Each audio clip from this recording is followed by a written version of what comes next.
વિદ્યાર્થી મિત્રો,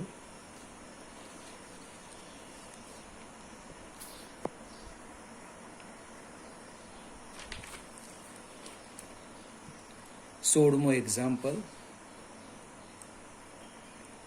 એમાં હાઇડ્રોજન પરમાણુની ત્રિજ્યા આપી છે. એ શબ્દો જો કે વિસ્તાર લખેલો છે, પણ એ ત્રિજ્યા છે 0.5 એંગસ્ટ્રોમ. હવે એંગસ્ટ્રોમ એ એસઆઈ પદ્ધતિનો એકમ નથી, એટલે એને આપણે મીટરમાં ફેરવીએ. 1 એંગસ્ટ્રોમ એટલે યાદ રાખવાનું 10⁻⁻10 મીટર. પ્રશ્ન કંઈક આવો છે, 1 મોલ હાઇડ્રોજન પરમાણુનું આણ્વિક કદ શોધવા કીધું. 1 મોલ હાઇડ્રોજન પરમાણુનું. હવે એક પરમાણુનું કદ લખીએ. 1 પરમાણુનું કદ, એને ધારો કે હું V' કેમ, તો V' બરાબર 4/3 πr³, એટલે કે 4/3 પાઈ 3.14 ઇન્ટુ r³ 0.5 નો ઘન ગુણ્યા 10⁻−10 ગુણ્યા 30 એટલે -30, અથવા તો 0.5 ગુણ્યા 10⁻−10 ગુણ્યા 3 કરો તો પણ ચાલે. આનું લગભગ સાદું રૂપ આપીએ એટલે એક અણુનું કદ આવે છે. સાદું રૂપ આપે તો 5.233 ઇન્ટુ 10⁻31 મીટર ક્યુબ. હવે પ્રશ્ન છે, 1 મોલનું કદ શોધવા કીધું. તો કેમેસ્ટ્રીમાં આવશે કે 1 મોલમાં પરમાણુની સંખ્યા કેટલી, તો કે 6.023 ઇન્ટુ 10⁻23 પરમાણુ બરાબર 1 મોલ. આમ પણ લખવું હોય તો કે 1 મોલ બરાબર આટલા પરમાણુ. છતાં મેં આમ લખ્યું, તમારે વિચારવાનું કે આટલા પરમાણુ બરાબર 1 મોલ. જે રીતે લખવું હોય તે રીતે લખાશે. ફરીથી 1 મોલ બરાબર આટલા પરમાણુ અથવા આટલા પરમાણુ બરાબર 1 મોલ. હું સ્ટેપ લખું છું નીચે કે 1 પરમાણુનું કદ, 1 પરમાણુનું કદ કેટલું, તો કે V'. અહીંયા આપણે V' લખી દઈએ. તો આ એવોગેડ્રો અંક છે અને એને કહેવાય આટલા પરમાણુનું કદ. આટલા પરમાણુનું કદ કેટલું, એટલે કે V બરાબર થવાનું શું થવાનું, 6.023 ઇન્ટુ 10⁻23 ગુણ્યા V'. V' ની કિંમત મૂકીએ 6.023 ઇન્ટુ 10⁻23 ઇન્ટુ 5.233 ઇન્ટુ 10⁻31. સાદું રૂપ આપો એટલે લગભગ જવાબ આવે છે 3.152 ઇન્ટુ 10⁻7 મીટર ક્યુબ. તમારો -8 આવશે. 23 31માંથી 23 જાય એટલે -8 આવે. તેવા દશાંશ ચિહ્નો મેં ખસેડેલું છે ડાયરેક્ટ, એટલે મારો જવાબ નથી આવતો એવું ગભરાવાનું નહીં. જેમાં આગળ જઈએ, 1 મોલનું કદ આવી ગયું 3.152 ઇન્ટુ 10⁻7 મીટર ક્યુબ. આ જ દાખલો ફરીથી આપ્યો કે 1 મોલ આદર્શ વાયુ પ્રમાણભૂત તાપમાને અને દબાણે 22.4 લિટર જગ્યા રોકે છે. તો 1 મોલ હાઇડ્રોજન પરમાણુ માટે મોલર કદ અને પારમાણિક કદનો ગુણોત્તર શું થાય? આ ગુણોત્તર મોટો શા માટે છે એમ કે તો 1 મોલ વાયુનું કદ લખી દે. બને 1 મોલ વાયુ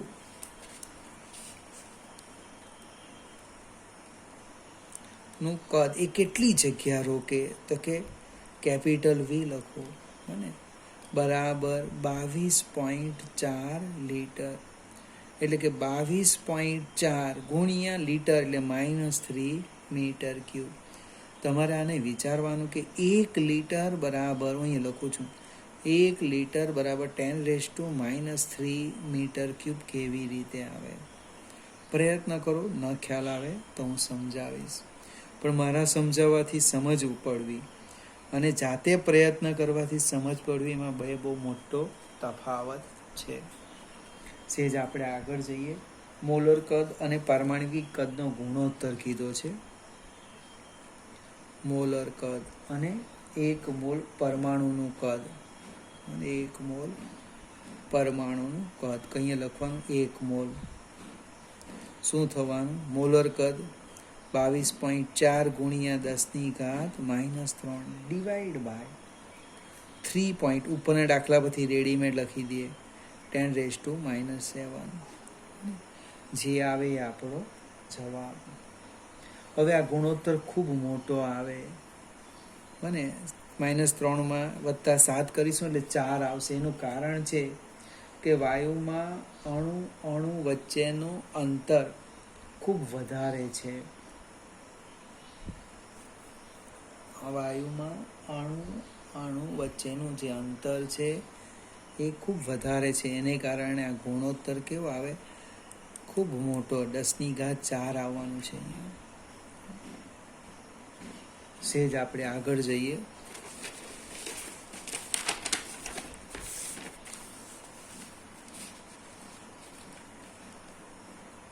રકમ તમે 2-3 વાર વાંચશો તો પણ થોડી તકલીફ પડે એવું છે આ દાખલો. 19મો એક્ઝામ્પલ,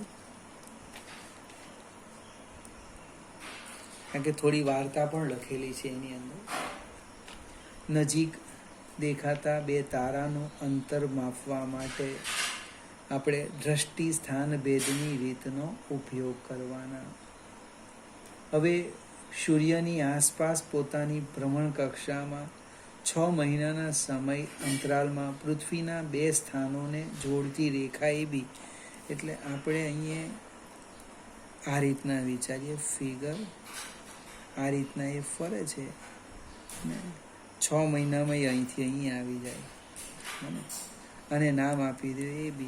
લંબવૃત્તીય કક્ષામાં ભ્રમણ કરે, એના કોઈ કેન્દ્ર પર સૂર્ય, ધારો કે અહીંયા મૂકો, લંબવૃત્તીય કક્ષાને 2 સૂર્ય આવે, આ એનું મધ્ય લઈ લઈએ C. હવે AB એને આપણે બેઝ કહેવાના, AB એને આપણે બેઝ કહેવાના. એ તમને પાછું આપેલું છે, B બરાબર 3 × 10⁻11 મીટર. બેઝ આપેલો છે, આ 6 મહિનાના અંતરાનો વ્યાસ. હવે નજીક રહેલા 2 તારાઓ એટલા દૂર છે કે આટલી લાંબી આધાર રેખા હોવા છતાં 2 તારાઓ એટલા બધા દૂર છે. આને આમ ફિગર લઈ લઈએ, આમ આ રીતના, મને આને આપણે કેપિટલ D કહેવાના. આ જે ખૂણો બનાવે, આ જે ખૂણો, એને હું થીટા કહી દઉં.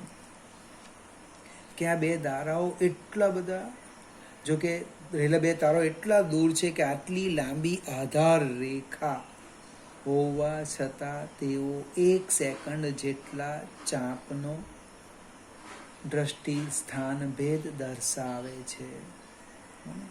તો પ્રશ્ન છે એ અંતર શોધવાનો, કેપિટલ D. હવે અહીંયા જે કુલ ખૂણો છે, કુલ ખૂણો એ θ થશે, બને એટલે આપણે ખૂણાની વ્યાખ્યાનો ઉપયોગ કરીએ. પહેલાં તો θ લખી દે, 1 સેકન્ડ આપેલું છે, અને θ બરાબર 1 સેકન્ડ. 1 સેકન્ડ એટલે હવે હું ડાયરેક્ટ લખું 4.85 × 10⁻⁶ રેડિયન.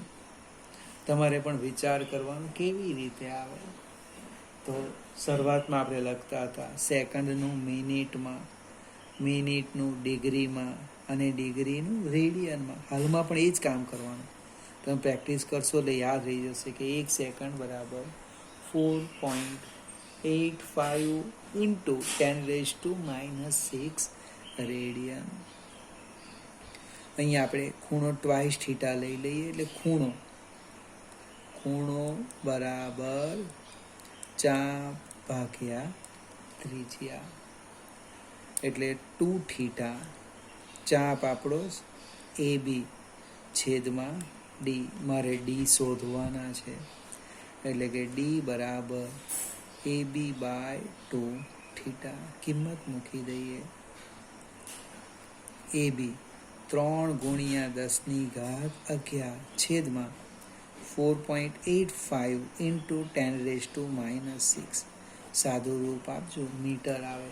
અને ઈચ્છા થાય તો હજુ એક સ્ટેપ આગળ જતું પાર્સેકમાં પણ રૂપાંતર કરી શકાય.